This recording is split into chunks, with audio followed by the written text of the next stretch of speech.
the only performs. Now, we're not talking the incarnation, virgin birth, or the resurrection, but miracles that Jesus performs. This is the only one that's in all four Gospels. Now, and whether we get to his sermon, his discourse, whatever you want to call it, on the bread of life today, I don't know. But that is considered one of the greatest discourses, sermons, that's contained in the Gospels that Jesus preached. And it's tremendous. And he will lose disciples, not the 12. Remember, a disciple is a follower. And so in that sense, if we're Christians, we were disciples. Not in the same sense that the 12 were. They were apostles. Greek word means sent, or sent ones. In a sense, we're that also. Okay? Again, not as we're the 12. And, Peter, Paul, and the others. But so when we get into that sermon or discourse, whatever we want to call it, we'll see he's going to lose followers because it's just too difficult, Jesus, to believe what you're telling us. Okay? But be that as it may. So chapter 6. Sometime after this, Jesus crossed to the far shore of the Sea of Galilee, that is, the Sea of Tiberias, and a great crowd of people followed him because they saw the signs he had performed by healing the sick. Then Jesus went up on a mountainside and sat down with his disciples. The Jews' Passover festival was near. When Jesus looked up and saw a great crowd coming toward him, he said to Philip, "Where shall we buy bread for these people to eat?" He asked this only to test him, for he already had in mind what he was going to do. Let's stop there. This is the only time in the Gospels that Jesus asks advice of somebody. Okay? And he will ask questions of people quite often. But this is the only time it's recorded he asks somebody's advice, not really to get information on how to do something. He already knew what he was going to do. He was testing Philip. Now, why he chose Philip, we don't know. Some speculate and think that at this point in his ministry, maybe Philip was the treasurer. Judas would become the treasurer. And maybe Judas was the whole time, we don't know. We really don't know why he singled Philip out. Maybe Philip was just standing there and he said, "Hey, Phil, come on over here. We got all these people and they've been following me for some time. They're hungry. Where can we buy some food for them, some bread?" Now, there's 5,000 men here. We don't know how many people there were. Most writers would tell us, well, many of these men would have brought their wives, maybe their children. Okay? If that's the case, an estimate of 10,000 people may have been there. Maybe somewhat less, maybe somewhat more. You get different numbers from different writers. All we know, about 5,000 men. Philip, where are we going to get the bread for these guys? Yes? Not sure. Not sure. Maybe just to see what Philip would say. They've seen his miracles. Remember that. The 12 had been there for the miracles, the raising of the dead, the healing, the turning water to wine. And so maybe he wanted to see if Philip, what do you think I'm going to do, Philip? Do you have enough faith in me to know that I'm going to do a miracle? There's no way we can feed these people. Jesus knew that, humanly speaking. And maybe Philip was saying, "Oh, wait a minute, Lord. You see this crowd of people here? Where will we get the money to buy the food?" Okay, so I don't know. But, so Philip, where will we get them? Notice that John here, first he says Sea of Galilee, just a little note here. Then he, in most newer translation, parenthesis, Sea of Tiberias. John is writing, as we said, probably near the end of the first century, anywhere from 85 to 95 AD. And he's writing to largely a Gentile church. Now, the book of Acts is a history of the first 30 years of the church, thereabouts. And we're started out, when you read in the book of Acts, Christianity is a Jewish religion. It's a denomination of Judaism, a sect of Judaism, like Pharisaism, Sadduceeism. That's how it was viewed. The Jewish people viewed it that way. Some would have called it a cult. Rome viewed it as part of Judaism. Therefore, Christians, you were part of a, quote, legal religion in the Roman Empire. And as long as you're part of a legal religion, you're going to get away with a lot. Now, later in the history, after the time, a bit after the time of the book of Acts, during the reign of Nero, Claudius Nero, Christianity is no longer a legal religion. And I imagine most of us have heard of Nero, the mad emperor of Rome, okay? And he would persecute the Christians. Supposedly he's the one that burned Rome and sang a little dirge about it on his fiddle, so to speak, his lyre or whatever it was, and blamed the Christians for it. But so John, writing to a Gentile church, they may not know by the name of the Sea of Galilee. It is the Sea of Tiberias, named after that great Roman Emperor Tiberius. So Philip, how are we going to feed them? Philip answered him, it would take more than half a year's wages to buy enough bread for each one to have a bite. Another of his disciples, Andrew, Simon Peter's brother, spoke up. Here is a boy with 5 small barley loaves and 2 small fish, but how far would they go among so many? Andrew, I think the few times we read about him in the Gospels, he's introducing somebody to Jesus.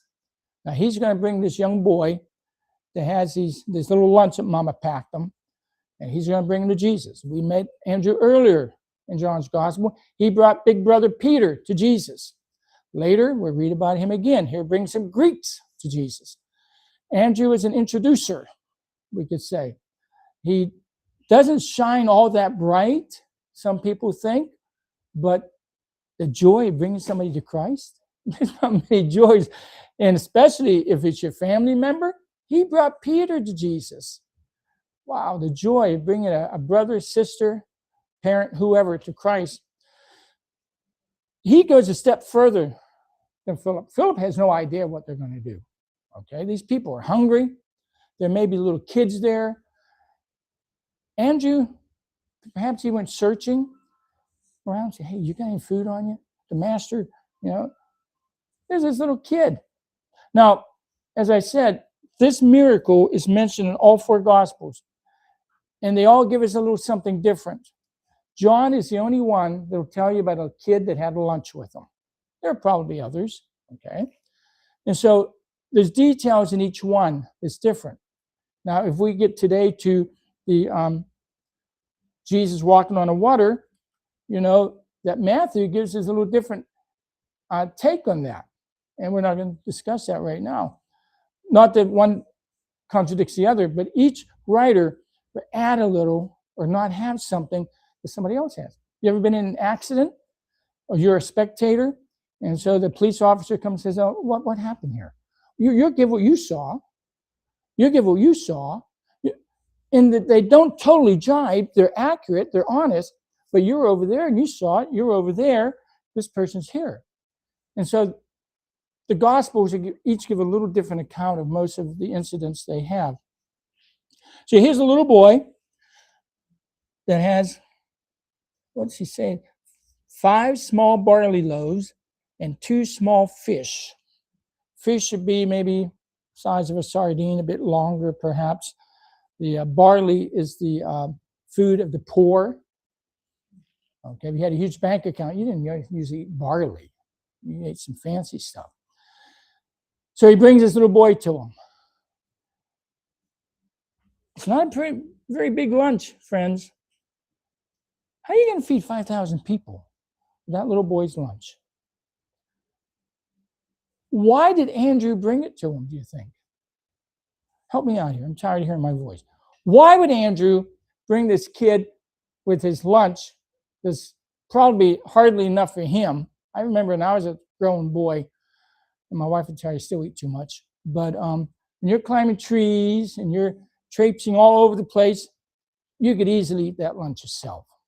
Okay, if you like fish, I don't. But so why did he bring him to Jesus? Why? He probably expected him a miracle, right? I don't know. I wasn't there. He wouldn't have done a miracle, so Okay. makes sense. Let's see what he can do with this. But how far would they go among so many? Some scholars, I'm thinking of the late Dr. William Barclay, one of the great Greek biblical scholars of the 20th century. they seem to think that Jesus simply took this and everybody had just a pinch to eat. And Barclay's a great scholar, a lot of background stuff, but if you're not well grounded in what you know about the Bible, you leave him on the shelf. But if you are, and you can just say, well, Dr. Barclay, that's not right. And there's a lot of writers like that. But we're going to see that's not the case. It's not just a little pinch of bread isn't going to fill you up, is it? And especially if you've been following Jesus and it's getting late and you haven't eaten for a while, and if you've got your family with you, that little stinker right there, he or she's letting you know they're hungry, okay? And crying kids, some people don't like to be around crying kids. No other ideas why he brought that little boy to Jesus. He did expect something, that's for sure. But how great that faith was, because how far would they go among so many? Jesus said, have the people sit down. There was plenty of grass in that place. Note that. This is an account from an eyewitness. Luke's gospel, I love the gospel of Luke, is not written by an eyewitness. If you read it carefully, he says, I investigated all this. Luke is a Gentile. Some preachers and writers like to say, oh, no, all the writers are Jewish. No, they're not. Okay? Luke appears to have been a Gentile, and he investigated the whole thing. The Gospel of Luke, the book of Acts, he went around asking people questions. This is a personal account. The little details that the others don't have. Let's see. Had the people sit down, there's plenty of grass in that place, and they sit down. About 5,000 men were there. Jesus then took the loaves, gave thanks, and distributed to those who were seated as much as they wanted. He did the same with the fish. When they had all had enough to eat, he said to his disciples, gather the pieces that are left over, let nothing be wasted. So they gathered them and filled 12 baskets with the pieces of the 5 barley loaves left over by those who had eaten. He's very orderly. He says, have them all sit down, get comfortable. You're going to have a good meal. And so, and we may have different translations here, but as you heard, the NIV says they got all they wanted. They got their bellies filled. So this was not, and as mentioned Barclay earlier, he mentions that this was a sacramental meal. It wasn't, okay? This is a full-fledged meal, like you used to fix for the kids or your mama fixed for you, okay? They had all they wanted. They ate. They were hungry. But Jesus wasn't wasteful. Now, it's interesting, later in his ministry, when the disciples all flustered, and Jesus says, wait a minute, fellas. When we fed 4,000 people, how much did you gather up? When we fed 5,000, how many did you gather up? Baskets. Okay? There's always that evidence that God is working. You know, God doesn't work out just out of the blue. Somebody, I don't know, some famous preacher, and I don't know what his name was or her name, but somebody once said, God's way is a man, or God's way is a person, man or a woman. God works through people, okay? And he leaves evidence behind when he does things. If we're acute enough, if we're sharp enough to see that, if we're looking. God doesn't work in a vacuum. And so he says, let's not be wasteful. Gather them up. 12 baskets with the pieces of the 5 barley loaves left over by those who had eaten. Now, some preachers like to say the baskets were large baskets, and they weren't. Most likely they were the little baskets. Good Jewish folk, if they're going from Judea in the south to Galilee in the north, and I think one of these lessons I shared with the geography of the land, you got Judea, that's all the highfalutin religious folk, you know, the Sanhedrin and so forth. Up north, you got Galilee. In between is Samaria. Well, good Jewish folk didn't traipse through Samaria. Okay, the really religious ones. Now, some of us folk just love Jesus, okay, just love God. We don't mind those Samaritans. They're human. They're deprived, maybe. But what they would do is they'd have a pouch or basket that they'd put food in, because you don't eat Gentile food and you don't eat Samaritan food. Okay? Now, not every Jew was like that, obviously. And so most writers would tell us they would perhaps small containers. It doesn't matter. From a little boy's lunch, 12 baskets are left over of the food. And that lunch, as I said earlier, I don't think it would have filled my belly up, friends, but it sufficed for at least 5,000 people. Now, that's a stupendous miracle. Have I asked you folks that? And I don't remember what I asked from week to week. You know, the aging process, that's terrible things to your memory. And I'm sure none of you have experienced that. But if I asked you before what the two greatest miracles of the New Testament are, other than the resurrection of Christ, other than the virgin birth, nobody's nodding this way. So let's fill them. What were they? The two greatest miracles in your mind of Jesus. Lazarus. Okay, raising Lazarus from after being dead 4 days. I disagree with you, but that's a good one. That's a big one. Yeah. When I was in seminary, I had to write a paper on that.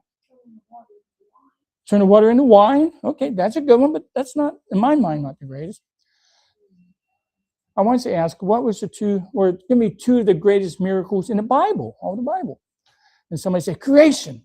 I said, no. And he did that from nothing. The theological phrase is creatio ex nihilo, meaning creation from nothing. But no, there's greater miracles than that. Paul's conversion. Okay, now you're okay. Nothing can't argue with God.